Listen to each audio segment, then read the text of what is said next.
Okay. Hi Woodsy, thank you so much for taking the time to answer some of my questions. No worries. What got you interested in football in the first place? The girls at school that I taught really enjoyed football, and so I thought if I was going to coach them that I'd have to get more involved myself. So yeah, I've always loved football and watching it on TV and being able to play as a little kid, but yeah, that was the reason. What has your pathway through female football been? I didn't really, except for primary school, I didn't start playing until I was 33. I came down to Swan Districts, and that was a really good club, and they got me in and got to play league for the first couple of years, and then sort of moved into coaching while I was playing, and I've really enjoyed the coaching. So as I started coaching, I got to be involved with the state 15s and the state 18s as well. So yeah, sort of a different pathway to younger guys like yourself, but yeah, it's been good. How did you get involved at Swan Districts? I knew a friend through hockey, and as I was living up in Northam, Swan Districts was the closest club, and so they just said when the pre-season was, and I came down, and everyone was really welcoming, and our first training session was with the umpires actually, so cool. So we did some running with the umpires and everything, and it was, so that's how What do you think your greatest achievements have been? For football? Yeah.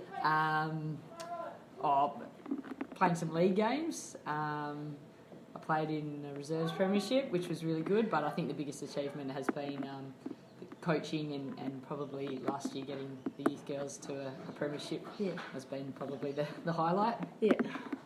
Have there been any disappointments?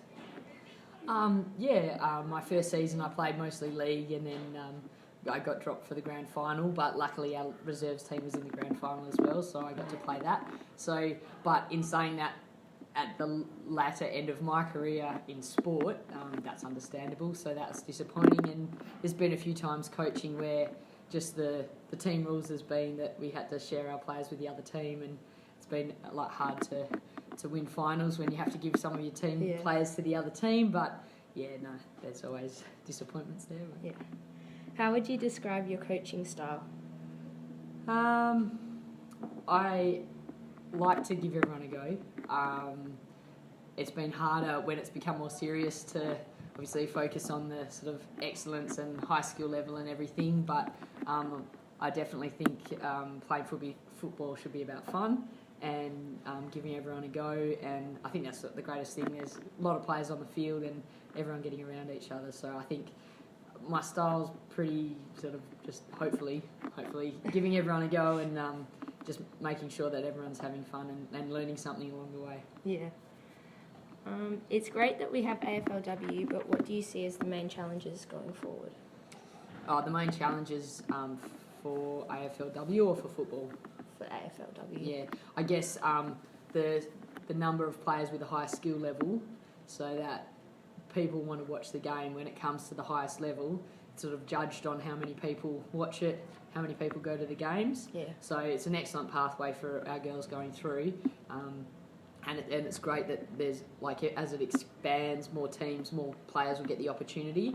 But if the level of skill's not there and the standard isn't high, then probably less people will watch it, and that'll be judged like at the highest level. I guess money's the big thing. Yeah. Do you think there should be different game rules for AFLW as opposed to the men's game? No.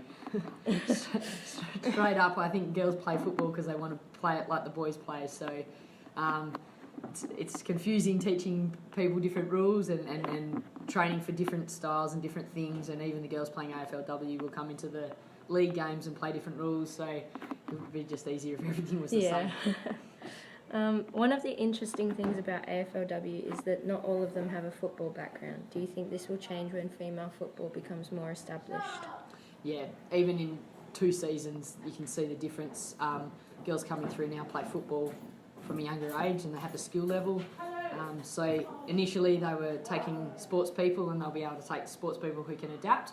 But as it goes along, the girls who've been playing from when they were younger are just going to have a greater knowledge of the game, greater skill level in everything, and the less you have to teach someone at that level, the better it'll be. So I think in the future people will specialise earlier. Yeah. Last question. What's your dream in terms of women's football? Just that younger girls can play that sport like they can play netball, like they could play hockey or any sport that they get growing up, that there's access to AFL for remote areas and anything, and if people want to continue that pathway that they can, but that there's enough like amateur teams around the place that anyone who wants a game can have a game at their level. That would be the best thing. Thank you very much, Woodsy, for taking the time to answer my questions. I really appreciate it. No worries, Emily.